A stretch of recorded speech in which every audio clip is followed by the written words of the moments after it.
Efsanevi Güzellik kanalına hoş geldiniz. Tekrardan merhabalar. Kanalıma yeniden hoş geldiniz arkadaşlar. Bugün sizlere başlıktan da anlamış olduğunuz gibi soğuk algınlığına çok iyi gelecek güzel bir doğal antibiyotik tarifi vereceğim.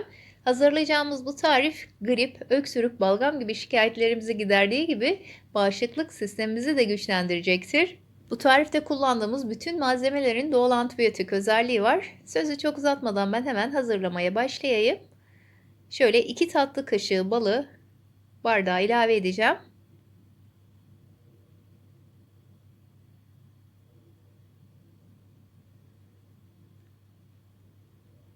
Doğal bal olursa arkadaşlar çok daha iyi olur.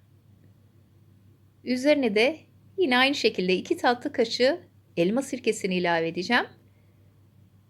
Eğer elma sirkesi yoksa arkadaşlar diğer sirkelerden kullanabilirsiniz. Üzerine yine 2 tatlı kaşığı limon suyu ilave edeceğim.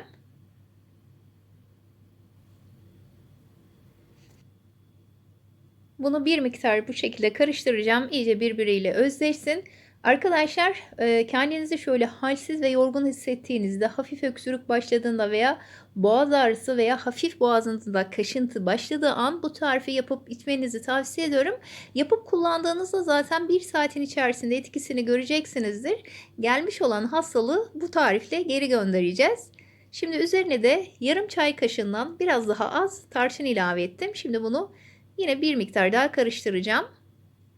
Tarçın arkadaşlar bizim boğaz ağrımıza, baş ağrımıza, öksürük ve soğuk algınlığımıza iyi geldiği gibi kas ağrılarımıza da iyi gelecek ve bağışıklık sistemimizi de güçlendirecektir. Bal da yine aynı şekilde grip, öksürük, soğuk algınlığı, boğaz yanması ve balgam gibi şikayetlerimizi giderip yine bağışıklık sistemimizi güçlendirecektir. Dediğim gibi bu tarifte arkadaşlar biz hem soğuk algınlığımızı giderdiğimiz gibi ve bağışıklık sistemimizi de güçlendireceğiz bu tarifle.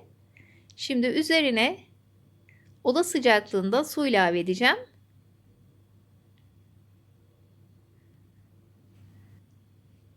Bir miktarda bu şekilde karıştıracağım. İyice birbiriyle özleşsin. Arkadaşlar içerisinde bolca C vitamini, potasyum, kalsiyum ve sodyum bulunduran elma sirkesi de doğal antibiyotik görevi görüp ve vücudumuzun direncini de artıracaktır. Önemli olan arkadaşlar zaten bağışıklık sistemimizin güçlü olması. Eğer bağışıklık sistemimiz güçlüyse zaten bu tarz hastalıklara çok maruz kalmayız. Bu tarif dediğim gibi bizim soğuk algınlığımıza iyi gelecek ve bağışıklık sistemimizi güçlendirip vücudumuza da direnç verecektir. Ben kendi yapıp memnun kaldığım tarifleri sizlerle paylaşıyorum. Bunu her zaman dile getiriyorum arkadaşlar. Yapıp memnun kalmadığım hiçbir tarifi sizlerle paylaşmıyorum. Bu tarifi yapıp kullandığınızda eminim ki çok güzel sonuç alacaksınız bu tariften. Daha önceden de söylediğim gibi arkadaşlar kendinizde hafiften şöyle yorgunluk, halsizlik, boğaz ağrısı, hafiften öksürük başladığı anda bu tarifi yapıp kullanın.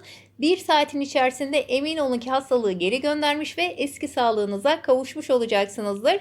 Benden bugünlük bu kadar arkadaşlar. Umarım sizler için hem şifalı hem de çok güzel bir tarif olmuştur. Tekrar görüşmek üzere. Kanalıma abone olmayı ve beğeni yapmayı unutmayın.